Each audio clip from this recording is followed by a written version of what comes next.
Please introduce yourself and what you do. Hi, my name is Crispus. I am a second-year university student in University of Nairobi studying law. My question is about e-commerce. You just said that every business now is a technology business. We are all affected one way or another with technology. And now in Kenya, with companies like Jumia, Kilimall, OLX and stuff, they're all going to e-commerce.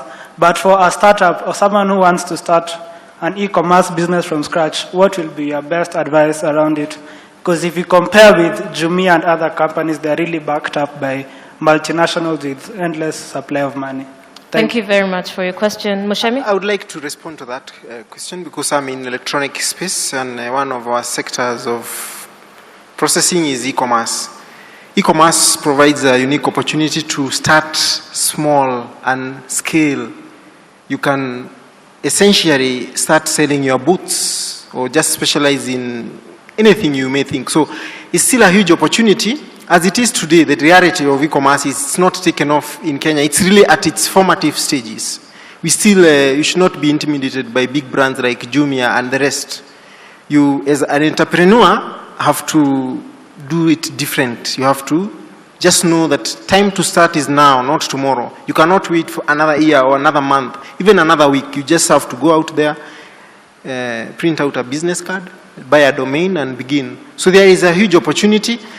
There are lots of, if you look at the e-space, we had MySpace before Facebook came. And Facebook came and now MySpace is history, sort of. So you have still the opportunity to begin. In fact, you can do it better because you can learn. You can use the opportunity now that they are there. You can learn from them, do it better, do it different. So begin now. Thank you. Let me add Hilda? one more thing. The e-commerce is a big space and the opportunity is massive. And I keep on telling people who are starting up and you think because the big players are already there, then there is no opportunity, is you need to understand what is the problem you are solving? What is the itch you are scratching? And once you figure that itch and the problem, the intimidation should be the least of your worry because you will have validated your idea, done your research. Maybe you'd want to start with the community around you, your colleagues in university. They need to transport or whatever. They need to trade within themselves. So start thinking about the environment around you and the problem you're solving with e-commerce. The other key thing is research. Research, because the problem I've had with the young people, we just want to do it because we are seeing OLX advertising crazy amounts of money and they have backups, then you want to do it. And I think that's the wrong reason of doing it.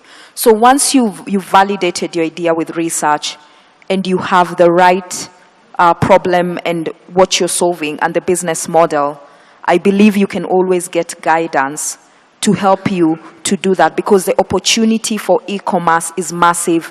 Everyone wants to trade. People want to buy and sell. So start looking around you before you start looking at the big boys. All right. Thank you very much for Hilda. We've got another question. If you have a microphone, please stand up where you are. Yes, please go ahead. Good afternoon, my fellow entrepreneurs. Good afternoon. My name is Anthony Chantry. I have a company called Simo Deals. So my question is, we are all so much focused on how to start up. But now I already started a few months ago. But my challenge is on what measures I should take as you keep on selling and as you keep on growing. Of course, we all see people who started from somewhere and then they got to the top.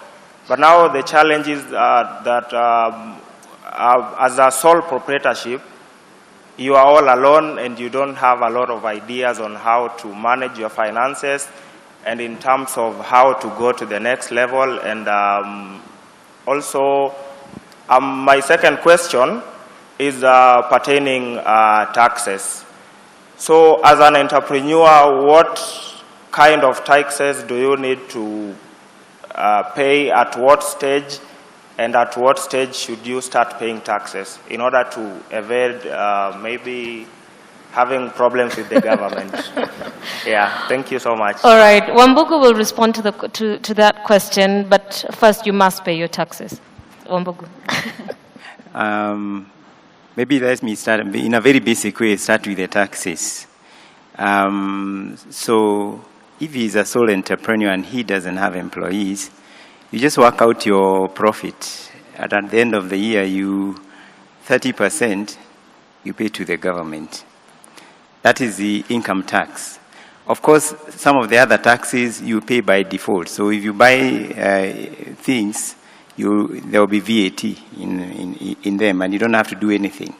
Only if you are a certain level of revenues, you register for VAT, you can reclaim the VAT that you have paid, but then you also have to pay VAT on what you have sold.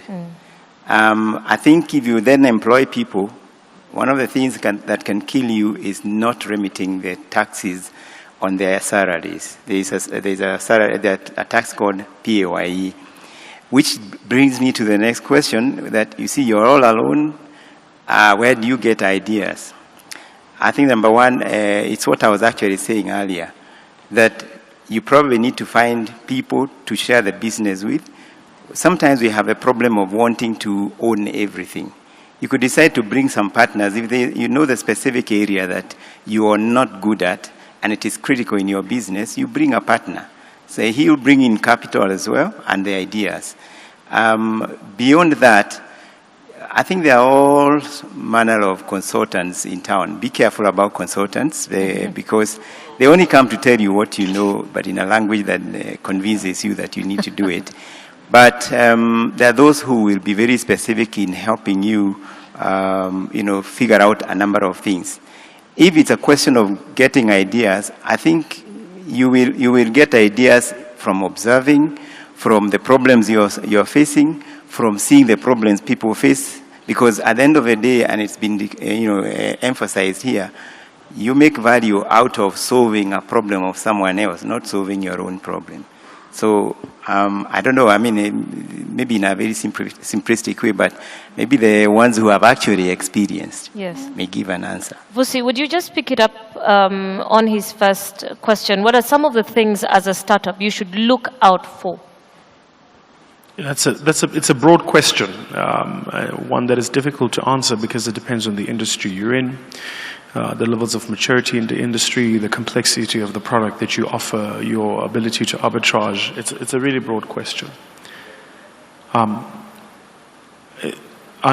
tempted to say that perhaps the simplest answer to that question is that I don't have an answer. I think. So if I'm understanding the question correctly, it is in the early stages of your business. He just set up. He's a few months old now. And is he asking specifically about opportunities or pitfalls that you should look for? All right. So pitfall number one, make sure that you're not the business. And I think a lot of us can relate with this. I was the business for the longest time. If I wasn't in, there's certain processes that couldn't run because you're not in, right? And what you have to do is you have to build systems and processes into your business so that the business runs. By the way, the difference between a system and a process is very simple. The process is the actual detailing of how you execute work. A system is an intelligent way of codifying that. Okay, so big word, but that's all they really mean. So the first thing, just make sure that you're not the business. I'm not sure what your business is, but here's the quick test. Could you take off 3 months in your business without it suffering revenues? If the answer is no, then you've not sufficiently built processes in the business so that the business offers the value, not you. The second thing I would make sure that I do is I would get really, really good at one thing rather than average at 5 things. So I'm not sure what it is you're doing in your business, but I would look at the product you want to offer, the set of products or services you want to offer, and I would choose one of those, and I would get really good at delivering one of those for a period of time. You mentioned Google earlier. What's interesting about Google is for 10 years, they were nothing more than search. Just search. So I think there is a discipline to have as an entrepreneur when you pick a business and pick a service and stick with that business or service. All right. We've got room for maybe 2-3 more questions. If you do have a microphone where you are, please stand up, introduce yourself. We've got a gentleman at the back. I hope after that we can get a lady or so. I'm here. Good afternoon. Oh, that's a lady. My name is Tina Mwangi, and I work with the Women's Empowerment Program, and also I volunteer with the Youth Mentorship Program. And I would like to first of all thank the great talks, the people behind it. We are really getting very good information. And my question goes to Akinyi Odongo. And as you know, us as Africans, we are very creative and we love art. And the problem has been getting this global market. And as Vusi alluded, that outside there, the brand Kenya, so many people want to grab it. And you know, when you have a product as an entrepreneur, you have this beautiful African thing, then the white person comes in, grabs your idea, goes there, and boom, it explodes in the global market. How can me as Tina, how can this other woman in the mashinani down there have this unique product, and when it goes global, she's recognized that she's the one who has done it? Thank you. Akinyi? That's a very good question. I think I had the same question a while ago, and I decided to take a step. And what step did I take? I went to the government institution. There's an institution called EPC, Export Promotion Council. What is their mandate is to ensure that they increase the export capacity of this nation. As Terian was just saying, that we have over 6,000 items to be exported, and we're exporting about less than 1,000. So I started the journey of finding out what are these things that need to be exported, because you're able to find the research and find the market and know what is needed. So depending on what you're doing, you can actually go to EPC. The information is there for the public. But I think also the challenge has been that the government doesn't have a system where they bring out these things to the public. So I decided to take that step to go in and do. And even for my preparedness to export, I've been doing capacity building with Export Promotion Council.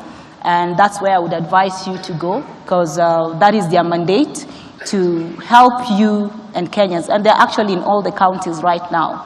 And just walk in. Today, yesterday I was at Great Talks and Evelyn told me to come. They'll actually see you. It's a place where we need just to get in and find out. I was in Ethiopia 2 weeks ago for a fashion event. And all the speakers were not Africans, but they were speaking about Africa. They were speaking about Africa. And surprisingly, I got a book there. I was fortunate because I was asking a lot of hard questions to these people. So one of them recognized me and gave me this huge big book. It's about over 1,000 pages. It was done about 2 years ago in Africa. They had South Africans, Nigerians, Kenyans, who are artists. So it's called the think tank. So these think tanks from Africa thought the tank was put together, and they were actually researching on Africa. And the book predicts the fashion and the art industry until 2081 AD, something. So they're already seeing where it's going, and we here in Africa, we have no idea what's going on. So it's an opportunity for us to step into this space of art, because it's taking into interior design, every kind, whether it's building design, it's Africa right now. So it's upon us to wake up and go and find this information. On Monday, we are having, there's a conference here on AGOA. If you want to export, it is a place to be on Monday here, organized by the Ministry of Industrialization. And how do I get to know this? Because I go myself to the offices and ask, because I've got my constitutional right to know what the ministries are doing. And I mean, for me, that I've taken it upon myself to do that. And there's also the BK, Build Buy Kenya, Build Kenya policy that is being worked on. Who are these people doing Build Kenya, Buy Kenya? Do they even produce something to Build Kenya, Buy Kenya? No. And do they understand our problems? Probably not. So how then do we get involved into these things that are being done so that we take for me, the future is Africa. And that big, huge book that has been done, and a number of international designers have also given their thoughts inside that book.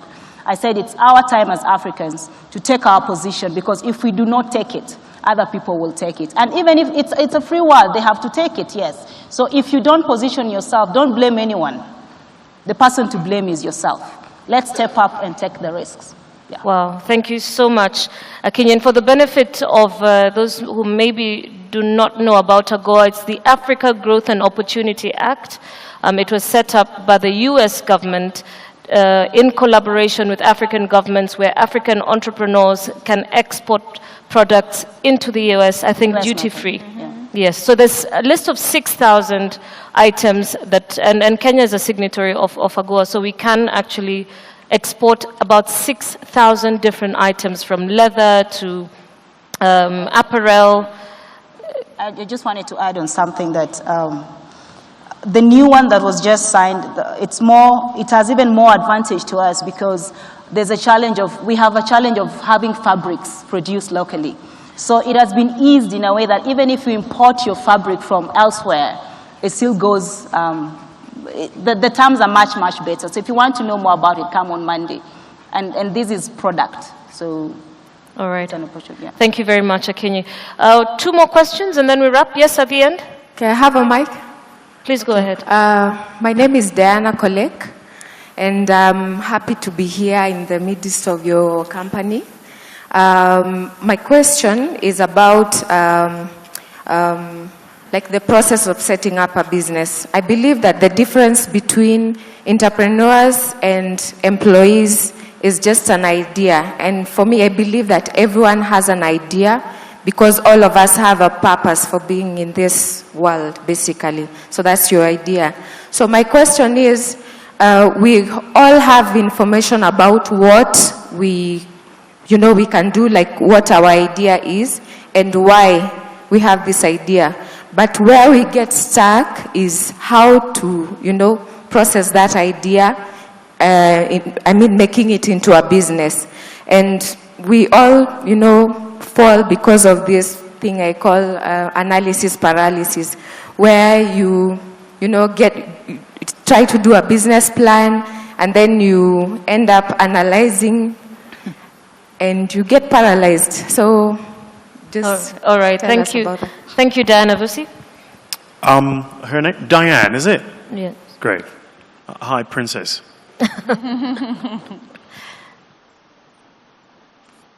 How many of us in this room who are already running businesses first drafted the business plan before you started your business?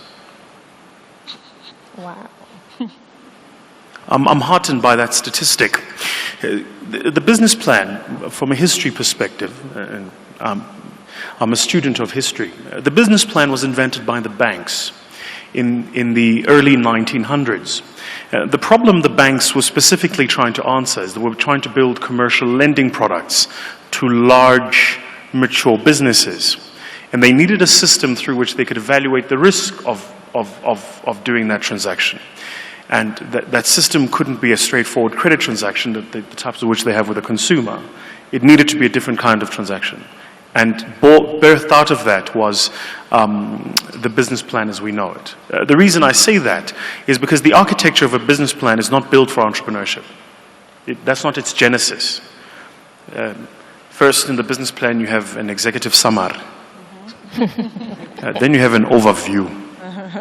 Then you have a background. Then you do what the consultants call a SWOT analysis. A very high level SWOT.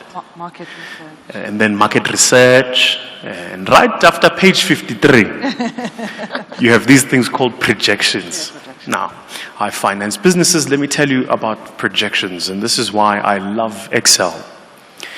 Excel is honestly, the thing with Excel is it will give you whatever you want it to give you. It's like I'm married for 8 years now. It's like having a wife who's always happy all the time. That's what Excel is. And then ladies, it'd be the same for you. So, with Excel, if you punch in, then this is what's going to happen. It says to you, this is what it looks like. Every single Excel spreadsheet I've ever seen, even for businesses where we didn't do the deal and 6 months later they went under. Revenues did this, costs did that, and profits became bigger and bigger. To your point, Diane, I am of the view that a business plan is nothing more than a business think. It's a tool through which you think through what's going to happen in your business. But take some advice, if I may be so bold. Once you've written that business plan and you've saved it, hopefully in PDF, go to the bottom of your computer. There's a little folder there. It says trash. That's where you should put it. Because entrepreneurship is a dynamic thing. It's an everyday thing, right? I'm sure there are things you're doing today that if you wrote a business plan 5 years ago, those things weren't in it, right? So it's a thinking tool, not a working tool. But once the business plan says, think about your competitors, think about the risks, think about price, think about margin, think about cash flow, think about. But once you've thought about it, the challenge is to put it away and run. And understand that year 2 is going to be different to year 1, and year 10 is different to year 3. So here you have an evolution of different businesses, and if there is anything to be learned is that depending on the life cycle of the business, it's very, very different. Yeah? Hope I answered the question. Yes, you did. Thank you. Can I just add, please don't overanalyze, don't overthink, or you'll stay in that one spot and not even go find out about how to register your business because you're stuck in the cash flow projections. Just do what you can as soon as you can. All right, thank you. One more thing. I had the privilege of speaking at a conference with Aliko Dangote, arguably the wealthiest man in the continent, depending on whose numbers you believe. And one of the conversations Aliko and I were having was about his foray into business. And I'll never forget what he said to me. He said to me, if you want to get into business, just trade. So that's all, just trade.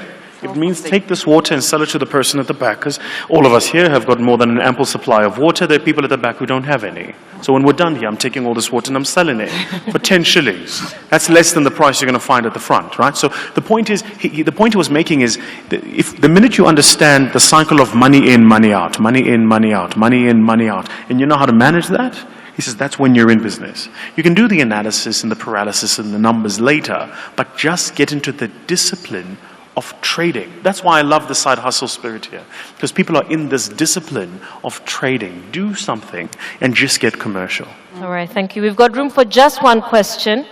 If you do have a microphone. Yeah, my name is last one. Please. Hello. Please go ahead. Yes. My name is Onyancha Evans. Onyancha, the good one, not the other. I'm in the construction industry. I've done it for the last 20 years.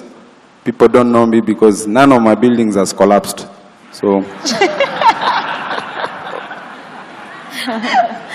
yes. I have two quick questions. We are hustlers.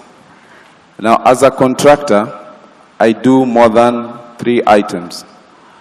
I don't know whether it would be advisable. I'll ask Vusi, he's more experienced. I build houses. I have excavation equipment for hire. And I have a farm for manufacturing doors. Is it advisable to have them as separate projects, item by item? Or is it still okay to have them under one umbrella? This is about hustling. So, 2, and the last one. Is it advisable for one to go into politics as an entrepreneur? There's good money in politics. Oh, wow. Yeah, so Terian, maybe you can choose who will answer that one. Okay, Onyancha, thank you for that. Vusi, which one do you want to start with? I'll take the first one. The scientific answer to your question is this. Anytime you have a set of forces that influences the result, and the forces are different for different parts of the business, you should ring fence that risk, high level. Okay. So UAP, Old Mutual, Faulu. You look at Old Mutual as a structure. How many businesses have you got in there? You've got asset management, you've got property, you've got life insurance, wealth insurance, etc., etc.